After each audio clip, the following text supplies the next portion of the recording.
राहुल गांधी की pub party का सच क्या? नेपाल में चीनी राजदूत संग राहुल गांधी, हो यांकी राहुल गांधी की करीबियों का सच क्या? भारत विरोधी सुमनिमा की शादी में राहुल, विदेश में राहुल गांधी, देश में बवाल।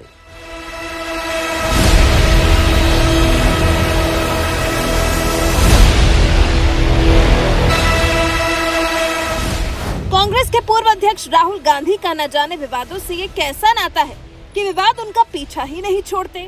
अब गए तो थे वो नेपाल अपनी दोस्त की शादी समारोह में शामिल होने, लेकिन वहां से भी देश की राजनीति में उबाल पैदा कर दे रहे हैं।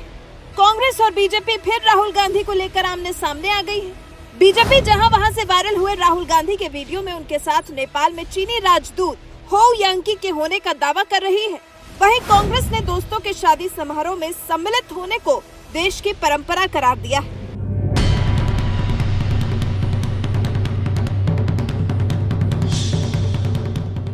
कुल मिलाकर देश में बहस तगड़ी छिड़ी है कि राहुल गांधी के साथ वीडियो में जो महिला दिख रही है वो हो यांकी की तरह दिख रही है, और अगर वो हो यांकी है तो वो राहुल गांधी के साथ क्या कर रही है?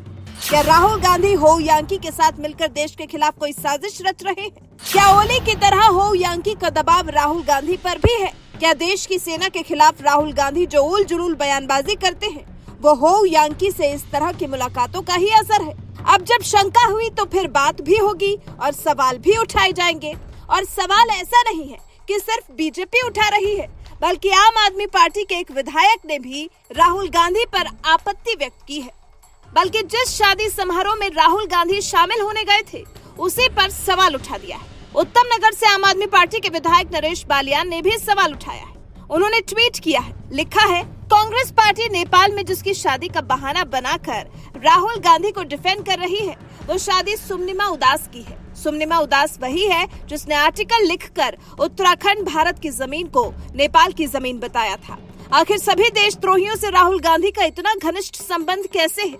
अपने इस ट्वीट के साथ नरेश बालियान ने द काठमांडू पोस्ट में छपा राहुल गांधी के नेपाल पहुंचने की खबर का कटआउट शेयर किया है और साथ में शेयर किया है सुमनिमा उदास का वो ट्वीट जिसमें उन्होंने नेपाल के नए मैप के जारी होने पर खुशी व्यक्त की थी। कहा था जो कि बहुत पहले ही हो जाना चाहिए था। इस पर पैट्रियट नाम के यूजर ने लिखा, ये लो, कांग्रेसियों का खालिस्तानियों से संबंध का मामला अभी भी पंजाब में पर्दाफाश हुआ ही है, जिसकी राख अभी ठंडी भी नहीं पड़ी कि एक और चिट्ठा कांग्रेस सरगना पप्पू के देशद्रोही से घनिष्ठ संबंध का खुलकर सामने आ गया। यह है कांग्रेस का असली चेहरा, इसलिए उनकी ऐसी दुर्दशा हुई। वहीं आप विधायक नरेश बालियान का एक और ट्वीट वायरल हो रहा है जिसे वो डिलीट कर चुके हैं, लेकिन तब तक लोगों ने इसका स्क्रीनशॉट ले ही लिया। लिखा है, सीधा सीधा जवाब दीजिए राहुल गांधी कि आप हमारे देश के दुश्मन चीन की राजदूत के साथ नेपाल में एकांत में क्या गुफ्तगू कर रहे हैं? आखिर हमारे देश के दुश्मनों से आपकी इतनी निकटता का कारण क्या है? इसका जवाब कौन देगा? अब नरेश बालियान ने भले ही ट्वीट डिलीट कर दिया, लेकिन सवाल तो किया ही, और अगर डिलीट किए ट्वीट पर गौर ना भी करें, लेकिन राहुल गांधी के जिस दोस्त और उसके आर्टिकल को लेकर नरेश बालियान ने जो ट्वीट किया है उसका तो जवाब तलाशना ही होगा।